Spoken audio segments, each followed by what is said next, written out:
धन्यवाद। त्यसै गरी म आसन ग्रहणको कार्यक्रमलाई अगाडि बढाउन गइरहेको छु। त्यसै गरी काठमाडौँ जिल्ला कमिटी सदस्य मणिरत्न भद्राचार्यलाई हामी नेपाली हाम्रो देश नेपाल सबैमा हाम्रो एउटा ठाउँ उत्तर देश नेपाल बढाइनको लागि सम्पूर्ण उपस्थित नागरिकहरूले राष्ट्रिय गान सही भइदिनु हुनको लागि म हार्दिक अनुरोध गर्न चाहन्छु। कृपया राष्ट्रिय गान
नेपाल संसदीय व्यवसाय महासंघको अङ्गको रूपमा आधिकारिकता प्राप्त भएको पनि म तपाईलाई जानकारी गराउन चाहन्छु।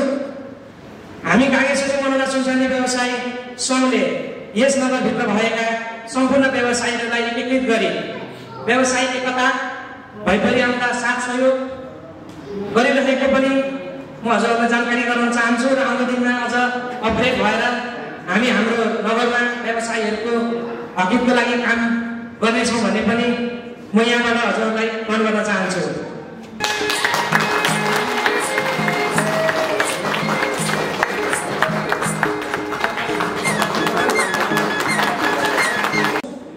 आधुनिक चिजलाई चाहिँ अहिले आएर विभिन्न क्षेत्रबाट हामीलाई चाहिँ अहिले ग्राहक भइरहेका छन्।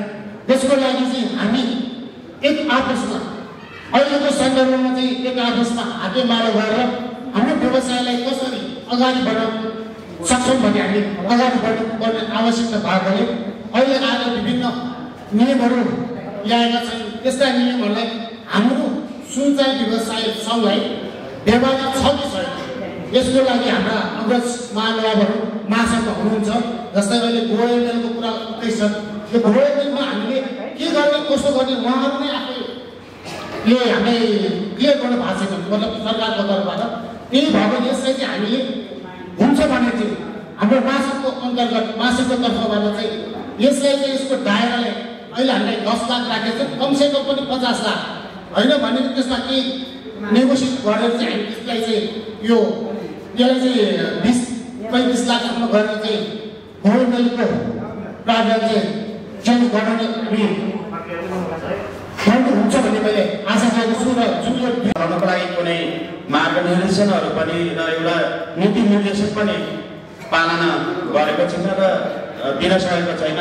त्यसमा हाम्रा व्यवसायहरूले फर्किन सकेसम्म हाम्रा महासङ्घहरूले पनि पटक पटक जिम्मेवार राज्यका संस्थाहरूमा पुर्याइसकेका छौँ, तर राज्यले त्यसको हामीलाई सही निर्देशन दिन सकेको छैन। आगामी दिनमा अझ सौर्यमा जाँदै व्यवसायहरूको हक दिनको लागि यसले अझ महत्त्वपूर्ण कामहरू गर्ने विश्वास व्यक्त गर्न चाहन्छु। तपाईँहरूका व्यवसायिक समस्याहरू एउटा प्रति छरिएको छ।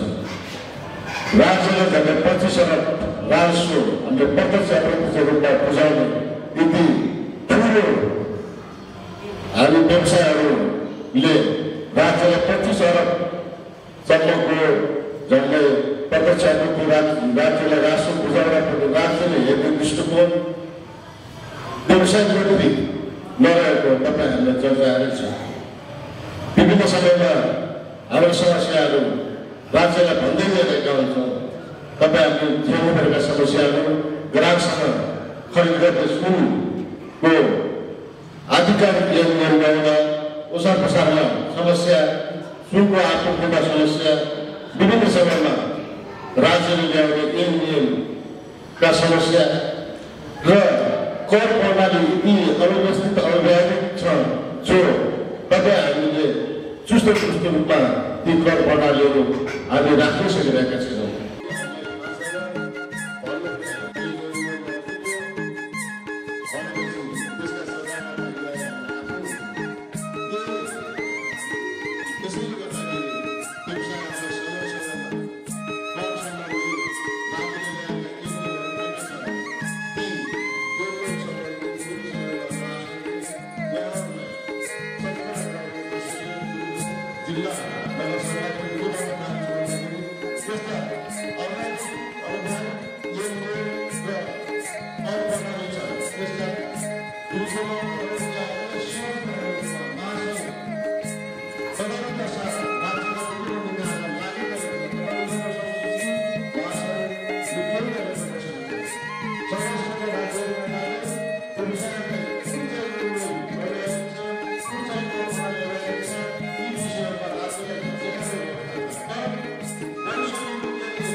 तपाईँले थाहा छ होला भंसार दरको समस्या आयो। नेपालमा 20% थियो, इन्डियामा होइन 6% हुँदा चाहिँ नेपालको इन्डिया भारतमा चाहिँ लगभग 20-22 हजारको फरक थियो।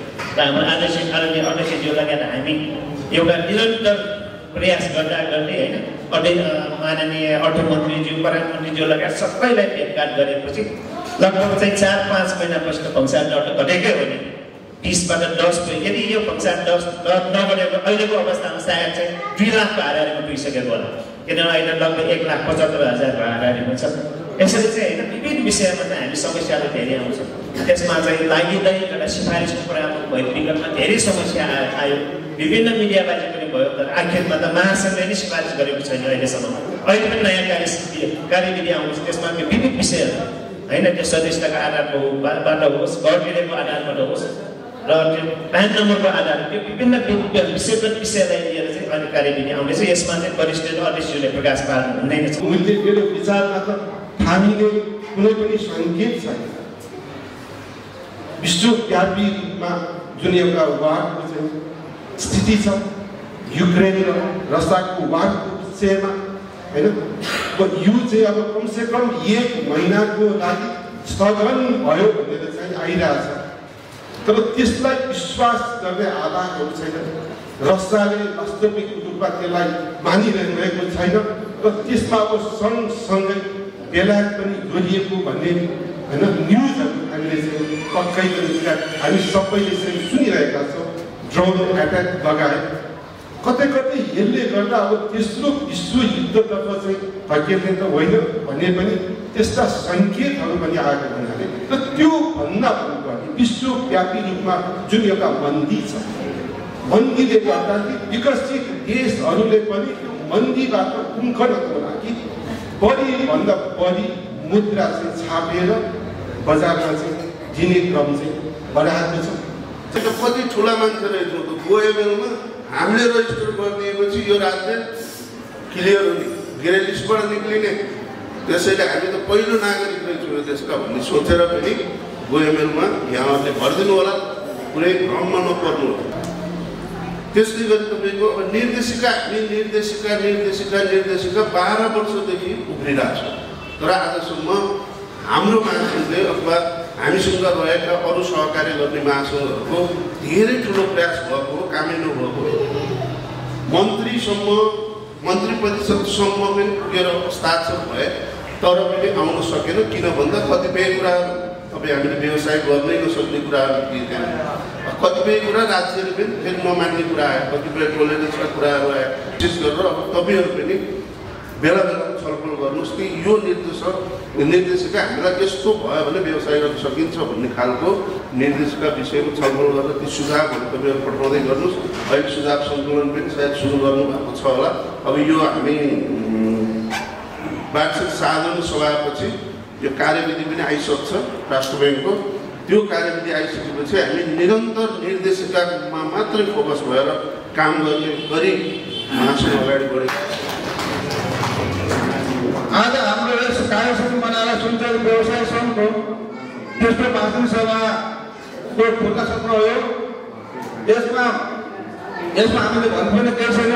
खास गरी भन्यो भने हामी विभिन्न जिल्लाबाट छरेर विभिन्न जिल्लाबाट आएर व्यवसाय गरेका हामी व्यवसाय एकता गर्दै र स्थानीय व्यवसाय भित्र छलफल गरेर हामीले यो कार्यसमिति बनाएर सुनचरी व्यवसाय गठन गऱ्यौँ।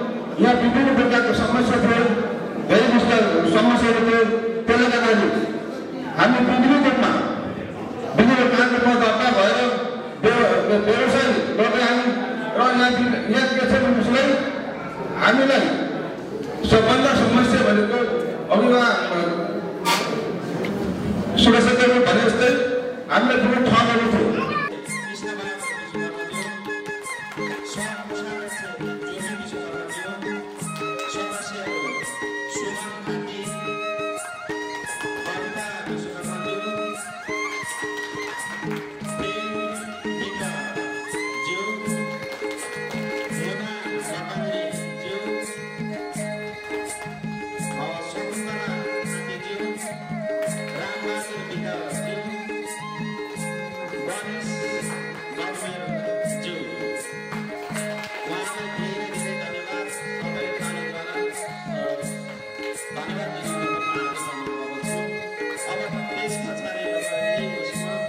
बजार पत्रिकाको तर्फबाट मिडियाको तर्फबाट सबैलाई हार्दिक शुभकामना र सफल कार्यकालको कामना व्यक्त गर्दै